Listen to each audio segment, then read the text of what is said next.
El otro día hablábamos del Palmar, de ese Palmar que conocíamos. Ha transcurrido el tiempo, han pasado 3 años y en esos 3 años han sucedido bastantes cosas en ese extraño lugar, en ese extraño centro espiritual. Una serie de cosas a lo largo del tiempo que hicieron que el Palmar se transformara en una especie de espina irritativa para la Iglesia oficial. Sin embargo, todo el tema del Palmar nació en buena ley, nació con la mejor ley. Nació por el deseo, por el expreso deseo de la gente, por el expreso deseo del pueblo. Ellos fueron los que transformaron esas visiones de hace unos años de unas niñas en todo un centro de una gran importancia espiritual para aquella zona, que después se fue ampliando a través de distintos medios hasta alcanzar una resonancia mundial. Después, a lo largo de este tiempo, ese obispo ciego, ese Clemente, que fue obispo por voluntad divina, según todo lo que sucede en el Palmar, se transformó por obra y gracia de su propio deseo en Papa, en el Papa Gregorio XVII. A lo largo de este tiempo, en estos 3 años transcurridos, la actitud cada vez más bizarra, pintoresca, por no dar otros calificativos más agresivos, de Clemente, llevó consigo una especie de cisma, de separación. Empezaron a surgir descontentos dentro del seno de esa propia iglesia palmariana, obispos que no estaban de acuerdo con esas tendencias de Clemente y que sí estaban y seguían estando vinculados al Palmar. Uno de aquellos hombres al que entrevistamos hace 3 años es Félix, entonces el obispo Félix, un hombre culto que había sido sacerdote, que después dejó el sacerdocio para dedicarse a los negocios con bastante éxito y que después de mucho trotar por ahí, de mucho andar por el mundo, sintió la llamada del Palmar, volvió a reanudar su actividad eclesiástica y se incluyó como uno de los obispos más de la grey palmariana. Pero ahora es el principal protagonista de ese cisma. Él ha abandonado a Clemente y sus secuaces y se ha dedicado a su labor con unas tintas más sociales, ciertamente, que las que tienen los otros palmarianos, los clementinos. Le hemos hecho una entrevista ahora, con la experiencia de esos 3 años transcurridos, y a pesar de que Félix está amenazado de muerte por los obispos seguidores de Clemente, como verán ustedes en la entrevista, él no ha tenido ningún obstáculo, ningún inconveniente en contar, en hablar claramente, sin pelos en la lengua, podríamos decir, y de alguna manera la entrevista no tiene desperdicio, como ustedes verán. Padre Félix Arana, que es obispo en el Palmar, es un hombre culto, un hombre que conoce mucho mundo y también con grandes conocimientos de teología y de toda clase de asuntos religiosos. Entonces la pregunta que a mí se me ocurre es, ¿qué haces tú en el Palmar? Bueno, mi llamada aquí ha sido una cosa muy sobrenatural, porque francamente la ruta que yo llevaba en la vida era muy distinta de lo que estoy haciendo aquí.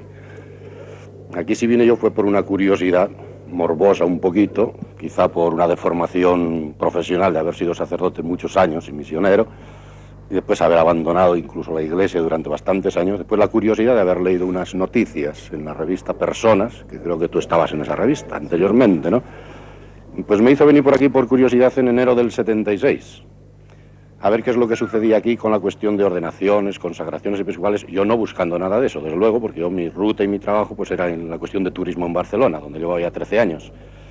Y aquí pues esa curiosidad que me trajo fue el camino del cual se sirvió el Señor y la Santísima Virgen para ponerme en mi camino, en el auténtico camino que no debería haber dejado nunca y que ahora efectivamente creo que estoy llenando lo mejor que puedo.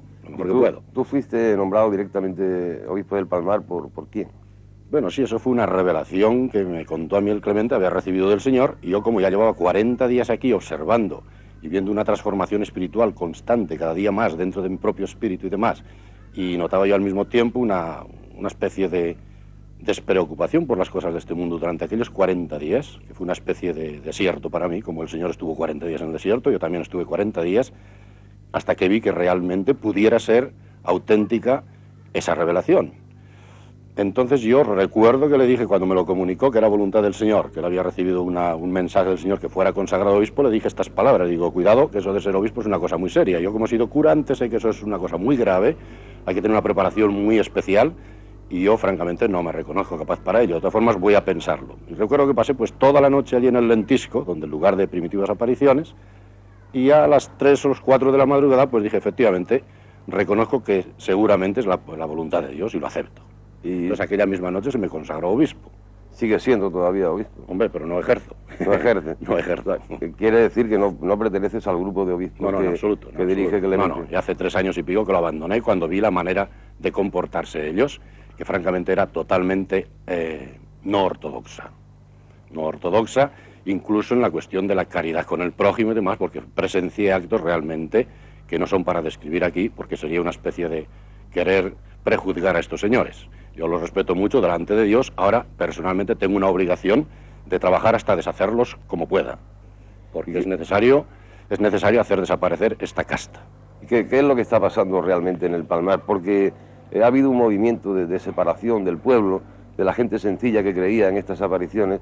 Se han separado del grupo de Clemente y sus obispos. Bueno, ¿Qué está pasando? Yo esto, lo único que sé es que es historia que me han contado, ¿no? Yo no lo he vivido eso primitivamente. Yo llevo aquí 4 años actualmente y se me ha dicho que efectivamente al principio todo el mundo estaba con aquello, el movimiento aquel, no con el Clemente que tanto se le ha traído y llevado, sino con el movimiento de la aparición de la Santísima Virgen, porque había realmente testimonios objetivos, no solamente subjetivos, de un señor que se desmaya o que le pasa algo extraño, sino subjetivamente y objetivamente, mejor dicho, pues efectivamente se veía que realmente estaba transformándose cantidad de espíritus dentro del mismo pueblo. Entonces esta gente estaban todos muy unidos con lo que se ha llamado el Lentisco. Después apareció este señor Clemente, que durante unos años fue pues atrayendo e influyendo en las voluntades de los demás, muy bien llevado todo ello. Yo no discuto si es un auténtico vidente, si lo ha sido o lo ha dejado de ser. Eso no me meto porque no lo he conocido en ese sentido, ¿no? Y la gente, cuando vio este movimiento de ordenación de sacerdotes, de obispos y demás, pues francamente el elemento español, por decirlo de alguna forma, y el elemento aquí de este pueblo concretamente, pues no sé, los defraudó un tanto y se fueron separando. Se fueron separando poco a poco espiritualmente, después materialmente ya no empezaban a no venir, y últimamente ellos mismos, estos señores, estos, vamos a llamarlos frailes, que no son nada propiamente, en plan canónico, desde luego, pues estos señores, ellos mismos han separado al público de ellos por medio de un muro gigantesco, un muro que tiene 600 metros puestos en largo por 5, 6 y 7 metros de altura. Y que además ha debido costar mucho dinero, claro. Pues supongo que sus 40 o 50 millones, porque aquí los millones vuelan, por lo visto. No sé dónde vienen, pero vamos, existen. Los millones vuelan, Félix, llegan volando al Palmar, pero ¿de dónde vienen? Eso no lo sabe nadie. Eso no lo sabe nadie. Dentro de ellos supongo que habrá 1 o 2 que lo sepan, los demás nadie sabe nada. Pero se entiende que debe haber una subvención fuerte económicamente. Sí, muy fuerte tiene que ser, porque las obras ya están durando varios años y durarán más, según dicen ellos mismos, ¿no? Y están trabajando actualmente entre 65 a 70 personas de este pueblo. Y estos me consta a mí que cobran sus 1.300 pesetas diarias, los que menos normalmente, ¿no? O sea que supone un presupuesto diario de unas 100.000 pesetas. Que esto, claro, al mes son 3 millones. Y sé que los pagan, porque pagan. Luego los hay. Pero realmente, ¿qué es lo que están haciendo ahí? Bueno, ellos están creándose una especie de Vaticano en pequeño, porque no pueden hacer más, ¿no? Ellos intentarían hacer más todavía, pero vamos, están creando su Vaticano, sus grandes palacios que quieren montar en la parte de atrás, palacios pontificio y palacio para frailes y monjas y demás, todo bajo las órdenes divinas, según consta de los mensajes que ellos dicen, ¿no? Y después, pues, darse a conocer al mundo en plan de grandes hombres eclesiásticos. Prueba de ello, claro, hay uno ya que se ha atrevido a nombrarse o autonombrarse o definirse como pontífice de la Iglesia romana. Porque claro, si ellos dijeran que son una secta, pues francamente no habría por qué decir que está bien o que está mal. Ellos verán, cada uno es libre y dará cuenta a Dios de sus obras, ¿no? Pero ya, en plan un poquito como si dijéramos de impostores, porque realmente para mí son unos auténticos impostores, este señor en plan de impostor dice que él es el Papa de Roma y que el que está en Roma sencillamente... Previamente tengo yo un documento que me llegó de Portugal sobre... No se han atrevido a esto, que esto ya es el colmo. El título es Juan Pablo II, el lobo en piel de oveja. Esto solamente leerlo ya le crispa uno los nervios, siendo un sacerdote como debe ser. Y aquí pone unas afirmaciones sobre el Santo Padre que, cayendo en cuenta la personalidad que tiene el Santo Padre, que es un auténtico líder religioso, que lo mismo sonríe que exige, y pega y acaricia a los niños y tal, pues francamente esto es deleznable que se hayan atrevido a afirmarlo un tal cardenal padre Bonifacius. No sé quién será. ¿Puede Félix leer alguna frase que sea Sí, significativa? es que francamente me da un poquito de, no sé, yo leería por ejemplo aquí una afirmación que dicen, después de decir que nació el día tantos y tantos, dice, durante la ocupación alemana del 39 al 44, trabajó, Karol Wojtyla, también de actor de teatro, y ahora entre paréntesis ponen, y como tal sigue actuando en la persona de Juan Pablo II, comediante sobre el trono de San Pedro. Esto francamente da grima. Yo creo que se podría proceder contra ello. Pero es más grave aquí cuando se mete en una cosa muy delicada diciendo que siendo obispo y cardenal en Polonia tenía su amiga. Esto francamente no está bien. Incluso aunque hubiera sido verdad, no tienen derecho a decir estas cosas. ¿Te parece un documento difamatorio? Totalmente. Contra Juan Pablo II. Y da a entender que en público le gusta mucho, pues que le besen en público incluso las mujeres y demás. O sea, es una cosa realmente escandalosa. Pero se han atrevido a lanzarlo. Esto es un auténtico estiércol, es una basura. Bien, Félix, y volviendo, porque me ha quedado una pregunta que hacerte referente al búnker del Palmar, también creo que están construyendo una cripta enorme. Sí, han acabado. Según tengo yo noticias, han acabado una cripta en la cual hay 130 nichos. No sé para qué serán. Si intentan hacer algo parecido a la de la Guayana, puede ser, pero vamos, no sabemos para qué serán esos nichos. Supongo que será para enterrarse ellos mismos algún día.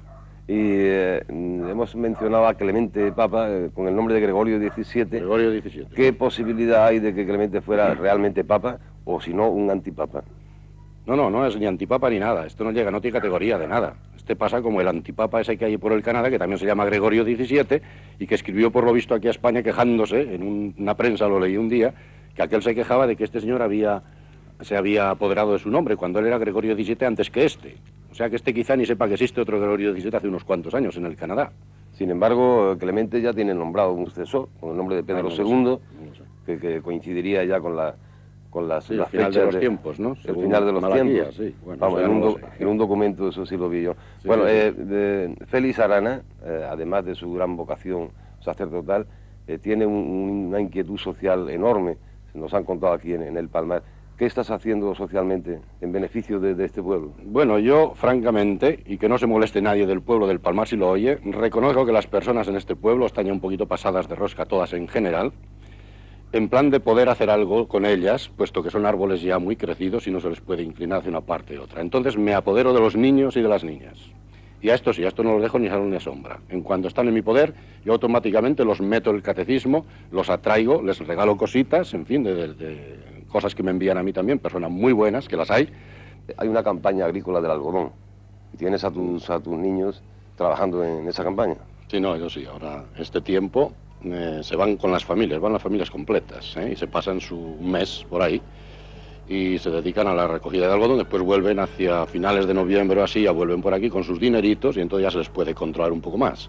Porque ahora, bueno, aparte de eso, naturalmente tienen escuela mañana y tarde, porque aquí hay unas escuelas muy hermosas, por cierto, en el Palmar, y los maestros, pues efectivamente, ahora están un poquito defraudados en el sentido que apenas hay niños, pero vamos, después ya vuelven todos del trabajo del algodón y otra vez se normaliza la vida aquí, ya a partir de Navidades o así. ¿Sabes decir que los maestros colaboran contigo en esta labor social? Hombre, no es que esté yo con ellos ni nada, ellos trabajan en su cosa de tipo social absolutamente educativo, ¿no? Y yo me dedico más bien a la cosa de tipo religioso. La cosa de tipo religioso, por eso naturalmente yo les hago estudiar el catecismo. Incluso cuando tengo que regalarles alguna cosa, siempre les exijo alguna preguntita de catecismo, de memoria. Por ejemplo, un chándal. Pues un chándal ya tiene que aprender una paginita de catecismo, si no, no hay chándal. Y claro, cuando la dan, van automáticamente al centro donde yo tengo todas las ropas y cada uno entra allí, coge la ropa que le interese y se va tranquilamente. Pero ya ha aprendido su página de catecismo. El día de mañana ya fructificará. La piscina que han construido aquí detrás de esta esta casa... funciona en verano. Esta funciona en verano. ¿Y cuál es el precio en pregunta de catecismo que tiene que pagar un niño para entrar en la piscina? Bueno, los niños de 7 años para abajo no dan ninguna, eso es nada. Algunos ya la saben incluso, algunos saben quién es la Virgen María y qué es la Santa Misa y tal. Ahora, los otros sí, todos tienen que dar alguna pregunta y cada semana se cambia de pregunta, para que al cabo del verano pues sepan 10 o 12 preguntas distintas, ¿no? Y esto sí, lo toman con mucho interés porque se les ve a los niños incluso por ahí con su catecismo por la calle, que van repasando cuando se acercan a la piscina y al llegar a la puerta ya están allí ellos soltando su pregunta. Bueno, esta labor social en el Palmar creo que es de lo más importante que se puede producir aquí. Pero Félix, volviendo un poco al tema central de nuestra conversación, Clemente, como papa, desde que se invistió papa o fue investido papa por su cónclave de obispos, creo que ha lanzado al mundo una cantidad de documentos pontificios abrumadora. Ah, sí, sí, los van lanzando, 25, 30 o 40 llevan ya. Y además, el primer día que se consagró como pontífice, o se autoconsagró, o se autodenominó, pues ya creó 8 dogmas. Así como un santo padre, por ejemplo, Pío XII, que gobernó la Iglesia pues 19 o 20 años, y declaró el dogma de la Asunción, igual que chuta, uno, después de bien estudiado y, en fin, y examinado. Y este señor, pues una noche se lanzó 8 dogmas, por su cuenta y riesgo. Aparte de eso, es curioso porque se ha dedicado a canonizar, y no es por nada, pero en fin, canonizó a Francisco Franco, canonizó a Primo Rivera, canonizó a Serrano Carrero Blanco. Pues ha canonizado una cantidad de reyes famosos de la historia de España, por ejemplo, pues, Pelayo, Isabel la Católica, Fernando el Católico, en fin, Felipe II, ha ido canonizando gentes. O sea, Nominatin ha canonizado 2100 y pico, que tengo yo la lista. Y después en grupo ha tenido la grande valentía de canonizar 300.000 mártires en grupo de la persecución de Isabel I de Inglaterra, la reina virgen que dice la historia. Pues de estos ha canonizado 300.000 en grupo, todos mártires irlandeses e ingleses. O sea, que él se ha dedicado a esto. Y el presente del Palmar es una pura confusión, porque con todas estas polémicas de Clemente, de sus obispos, vosotros, los disidentes también de ese movimiento, hay una gran confusión. Pero el futuro quizás se presente un poco más claro, o aniquilando lo que hay en el Palmar, o enfocándolo de otra manera. ¿Tú cómo ves esto, Félix? Bueno, yo el futuro del Palmar lo veo muy claro hace tiempo, porque reconozco la autenticidad del Palmar ortodoxo, del Palmar que admite la auténtica aparición de la Santísima Virgen con sus consecuencias. No soy yo solo, evidentemente hay cantidad de personas y sacerdotes, lo que pasa es que muchos de ellos, claro, son ocultos devotos del Palmar, por temor a ciertas jerarquías eclesiásticas que están en contra de estas cosas. Yo lo lamento por ellos porque deberían haberse metido más a fondo en el estudio del Palmar, en el estudio de la cosa mística, la cosa carismática de aquí, haberlo estudiado más a fondo y verían más claro estas mismas autoridades eclesiásticas, a las cuales naturalmente respeto plenamente.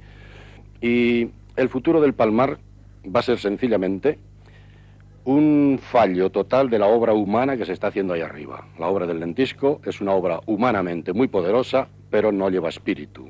Entonces todo va a base de un lavado de cerebro.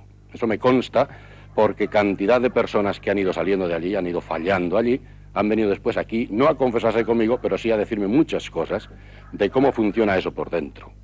Últimamente salieron 3 sacerdotes, uno de ellos vino aquí después a hablar conmigo y me explicó realmente cosas atroces que suceden dentro de esas comunidades. Aparte de esto, cosas que han salido en la prensa que todo el mundo conoce. Esto naturalmente un día tiene que explotar. Aquí va explotando poquito a poco por personas particulares. Entonces ellos, como necesitan número para justificar quizá delante de otras personas que son los que les pueden a ellos estar enviando los dineros, tienen que justificar un número, pues se aprovechan de cualquier persona que se acerque incautamente a ellos, pues sencillamente le hacen un lavado de cerebro y me lo ordenan sacerdote y me lo consagran obispo. Sea sordo-mudo, seas medio subnormal o sea un subnormal casi profundo. Es decir, porque los hay.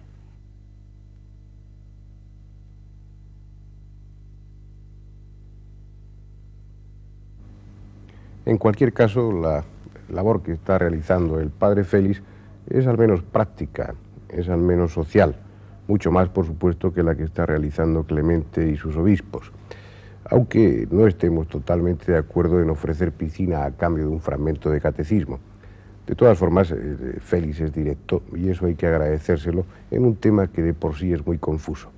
Lo curioso es que con esta separación dentro del Palmar, el pueblo se encuentra con 3 iglesias.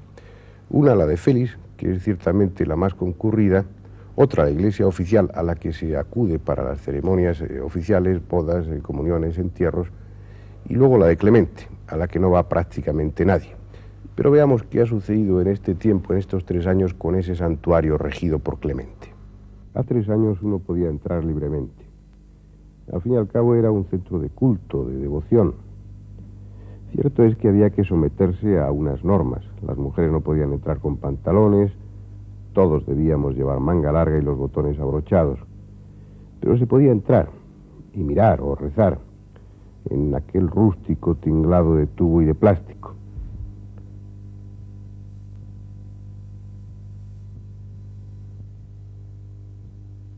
Ahora las puertas son casi impenetrables. Un fiel cancerbero impide la entrada. Aquello ha dejado de ser público para pasar a ser exclusivista, como cualquier club privado. Con el paso del tiempo, apenas 3 años, el santuario del Palmar ha ido rodeándose de un muro que aísla, que separa. En algunos puntos tiene 7 metros de altura y 80 centímetros de espesor. Un muro que ha costado muchos millones. Un muro en el que los palmarianos enemigos de Clemente trazan sus pintadas.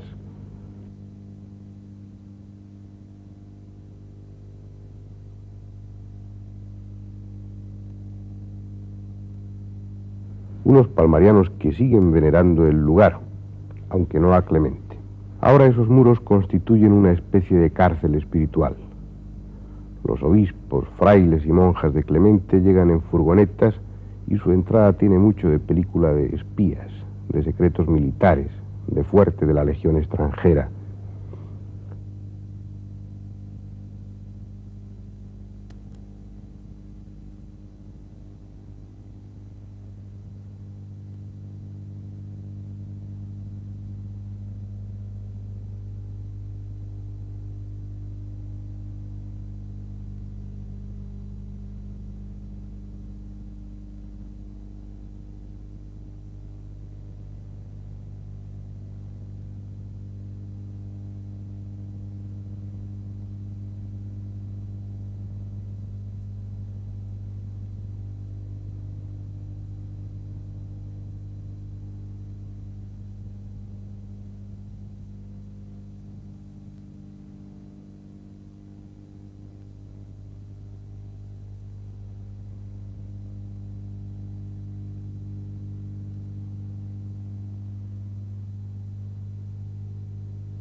Su flota de vehículos alcanza las 10 furgonetas y varios turismos.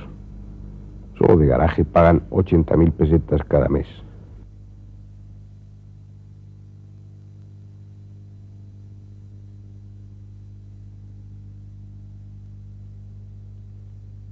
Otra cosa que ha cambiado es la basílica.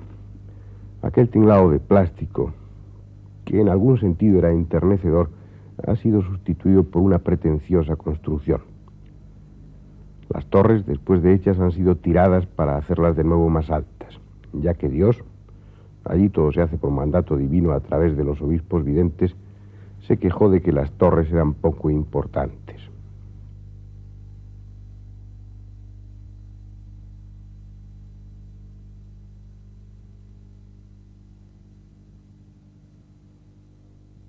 Junto a la basílica se está levantando el palacio episcopal, el palacio papal, mejor dicho, puesto que este antiguo obispo ya es por su voluntad propia el Papa Gregorio XVII.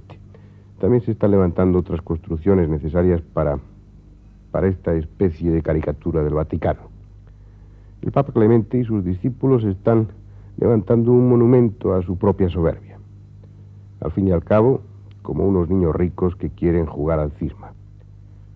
Podrían haber vendido su mercancía con humildad, que es moneda poco usada en estas lides eclesiásticas, pero solo son imitadores del oropel, del Fausto, del aparato, de lo que la Iglesia oficial tiene de negativo.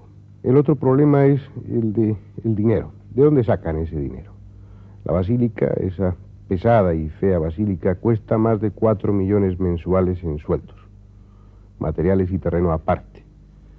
En Sevilla tienen varias casas en la calle de las Redes. En el Palmar tienen otras 15 casas cuando menos.